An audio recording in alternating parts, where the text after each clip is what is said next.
Pak Irwan Hidayat. Selamat pagi Pak Irwan. Selamat pagi. Terima kasih udah meluangkan waktu. Long time no see ya. Long time no see. Ya. Udah hampir 10 tahun. 10 tahun. Tapi ketika saya ketemu lagi dengan Pak Irwan hari ini, nggak banyak yang berubah. Tetap sehat, tetap produktif. Kok 10 tahun kok kayak lagunya apa ya? Apa? Gereja Tua. Oh. Sudah 10 tahun tak bertemu. Ada tahu lagunya Gereja Tua ya? Iya tua. Ya, tapi satu hal yang saya selalu salut dengan Pak Irwan sih, tetap sederhana, tetap rendah hati, tapi banyak ilmu, banyak hal yang sebenarnya bisa dibagikan. Makanya hari ini senang banget bisa ketemu lagi dengan Pak Irwan. Di Friends of Mary Riana nanti akan ada 8 pertanyaan Pak Irwan yang akan saya tanyakan. Tapi nanti terakhir Pak Irwan boleh tanya 1 pertanyaan ke saya apapun juga. Gitu, oke? Oke, Pak Irwan kan udah berapa tahun berarti membangun Sido Muncul? Oh, saya enggak membangun. Yang mendirikan nenek saya, terus kemudian yang nerusin orang papa mama saya. Terus saya bangun Sido Muncul dari tahun 69 sama adik-adik saya berempat. Jadi saya enggak membangun Sido Muncul. Saya ini pewaris.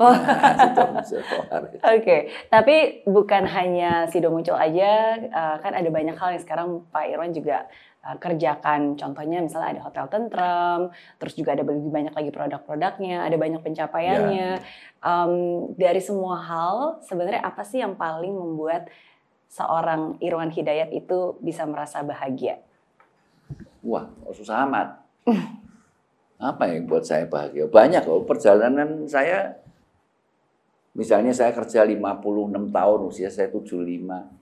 Apa ya? Saya kan suka tenis. Kalau menang tenis saja saya bahagia. Tenis, oke. Beneran? Iya. Saya kalau menang tenis sama teman-teman saya kan saya setiap Sabtu, Minggu gitu ya. Terus ketemu sama teman-teman dari luar kota, Semarang, Cirebon, Surabaya, Malang.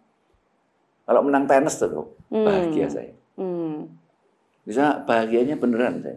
Tapi kalau bahagia, oh ya banyak sekali kan. 75 tahun saya mau ngomong yang mana, yang tenis saja deh. Bahagia. Sampai hari ini masih regular main tenis? Oh masih, kemarin saya main, kalah sedih. Lawan siapa kalah? Ya teman-teman aja. Teman-teman. Seminggu berapa kali Pak Irwan? 2 kali. Oke, ya. Masih tetap olahraga terus ya? Ya, klub saya namanya Pro Tennis Club. Oh, ada klubnya? Ada. Itu klubnya dulu zamannya papa saya dulu. Jadi udah lebih dari 50 tahun. Terus ini saya ikut, ya ini ada generasi ketiga. Namanya Pro Tennis Club. Pro-nya bukan profesional. Apa? Problem. Problem beneran? Tennis Club. Beneran. Saya, rame ini nanti tanggal 1-2 saya main di Semarang. Iya. Ketemu sama Semarang, Cirebon, Malang, Jogja, Bandung. Udah berapa lama berarti Pak Irwan saya main tenis dari tahun dari saya umur 25 tahun start. Dan saya enggak pernah keluar dari tenis, saya cuma main tenis saja. Nggak pernah ke golf. Apa yang paling disuka dari permainan tenis? Ya saya kalau udah suka terus gitu. Suka aja ya. Iya. Oke. Karena kan setahu saya kalau Pak Irwan itu bukan cuma suka main tenis, tapi katanya suka nonton TV. Oh tiap hari. Tiap hari. 10 jam. Wow. Datang ini kalau nggak ada kamu saya nonton. Sampai nanti sore, habis itu pulang jam 6, jam 7, jam 8. Pulang, makan, terus nonton sampai jam 12. Apa yang paling disuka? Bisa nonton apa Pak Irwan? YouTube. Oh ya? Iya, YouTube, musik, terus yang lucu-lucu, apalagi ya, banyak lah YouTube tuh kan banyak. Iya. Saya juga dengerin banyak orang-orang yang diskusi gitu kan. Sembari belajar, sembari supaya saya nggak sedang baca soalnya, tidak suka membaca. Tapi suka belajar dengan cara lain. Enggak, itu ya cuman supaya terhibur aja. Oke. Biasanya paling sering kalau nonton terhibur tuh nonton apa Pak Irwan? semua saya suka. Semua ya. Ya yang lucu-lucu, musik, ya Oke. toh, musiknya God Bless, Mhm. musiknya ya lagu-lagu itu Semua saya suka. ya, Ya. pokoknya lagu, hiburan, informasi. Soalnya saya pengen nyanyi, cuma nggak bisa. Jadi saya nonton. Oke. Tapi Pak Irwan sih banyak bisanya. Satu hal yang selalu saya ingat Pak Irwan dari sejak terakhir kali kita ketemu, dulu Pak Irwan kasih pepatah ke saya. Sampai hari ini saya masih ingat. Pak Irwan bilang, kalau zaman dulu kan orang bilang hemat pangkal kaya. Irwan itu salah, Mer, katanya.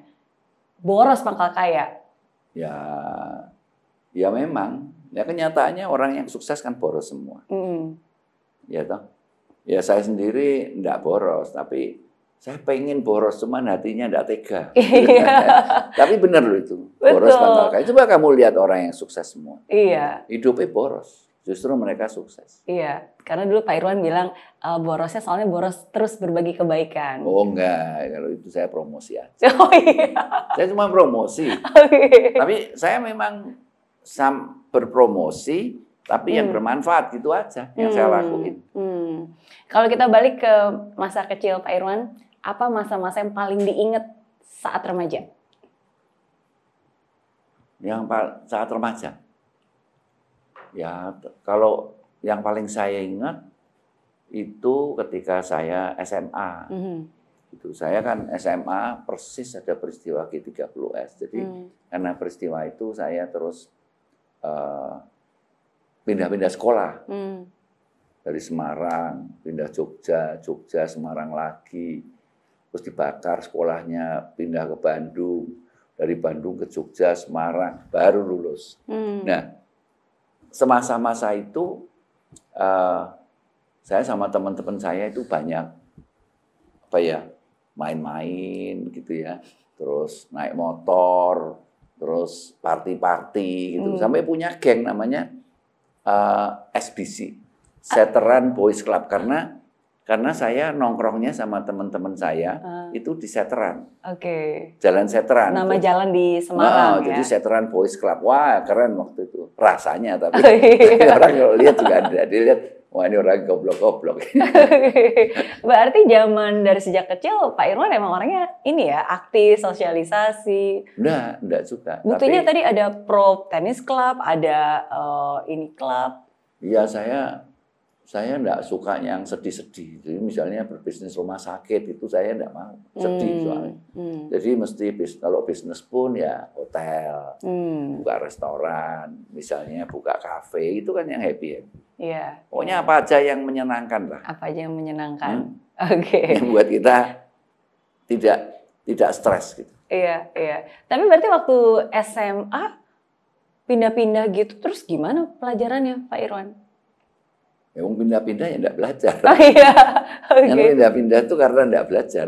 Iya. Ya tapi waktu itu memang sekolah dibakar, kan peristiwa G30. SD itu kan buat semuanya jadi berantakan. Ya. Pernah dinasihatin sama orang tua nggak sih, kamu jangan main-main terus belajar? Gitu? Oh enggak, orang tua saya malah, ya kalau saya enggak sekolah malah, ya dia marahnya setahun sekali. Oh iya? Waktu rapot jelek lah itu dia marah. Kan orang tua ada yang setiap hari marah, waktu rapot pasti tidak dimarahin karena bagus. Orang tua saya, ya saya bukan orang tua saya yang gitu ya, saya memang nggak suka belajar sih. Nggak suka sih. Nggak suka, saya lebih suka jalan-jalan, lebih suka yang ya pokoknya saya nggak tahan baca-baca gitu. Kalau dari kecil nggak suka belajar, nggak suka baca, sukanya main. Tapi menurut Pak Irwan, apa yang bisa membuat Pak Irwan bisa sukses sampai hari ini? Ya beruntung. Masa? Iya, beruntung. Beruntung aja. Coba kamu pikir, kalau orang berbisnis jamu itu, loh kalau bisnisnya rumah, real estate, nah itu kaya pantas lah. Tapi bisnis jamu pahit, dulu rasanya kan pahit. Kemudian klaimnya kalau di BPOM itu kita cuma boleh 3 klaim. Yang satu masuk angin, pegelinu sama panas dalam. Saya cuma produk kita itu cuma itu. Gitu. Jadi kalau di obat itu kan puluhan, kalau jamu itu sangat sempit. Jadi kalau sudah muncul bisa seperti hari ini itu karena beruntung, karena berkat Tuhan saja. Kan ada orang yang bilang keberuntungan itu ketika ada kesempatan tapi kita juga siap. Ya Pasti. itu kan kata orang, tapi pengalaman saya enggak. Beruntung aja. Saya sama adik-adik saya juga bukan pekerja keras. Kami juga tidak punya network yang hebat masa-masa lalu. Biasa-biasa aja. Malah senang-senang hidupnya semua. Adik saya, Sofyan tuh suka golf, mancing. Saya juga suka golf. Suka mancing. Johan itu adik saya lagi suka berburu, golf. Suka hidupnya cuma senang-senang. Jadi saya merasakan bahwa memang beruntung. Kalau gitu berarti pertanyaan saya, apa yang menurut Pak Irwan membuat Tuhan begitu banyak memberikan berkat kepada keluarga Pak Irwan? Wah, nanti mesti doa dulu. Saya tanya adik saya. Adik saya Pak Sofyan itu sering mendengar suara Tuhan. Nanti saya tanya.